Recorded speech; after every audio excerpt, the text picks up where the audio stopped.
আমার দয়ার নবীরে, আমার মায়ার নবীরে, ত্রিভুবনের বাদশা মালিক কামলিওয়ালা রে। ত্রিভুবনের বাদশা কে? কে?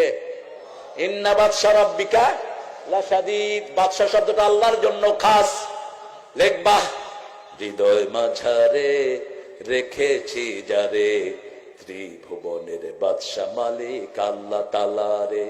আমার দয়াল আল্লাহ রে, আমার রহম আল্লাহ রে, ত্রিভুবনের বাদশা মালিক আল্লাহ তাআলা রে। আজকে এক ভদ্রলোক গানের কথা ঠিক করে দিচ্ছেন আরেকজনকে, ঠিক আছে? আমার নবীকে বাদশা বলা যাবে না। কি বলা যাবে না? বাদশাহ। তখন উনি কোরআন শরীফের আয়াত বলেছেন, আল্লাহ নাকি বলেছে ইন্না বাদশা রব্বিকা লাশাদীদ।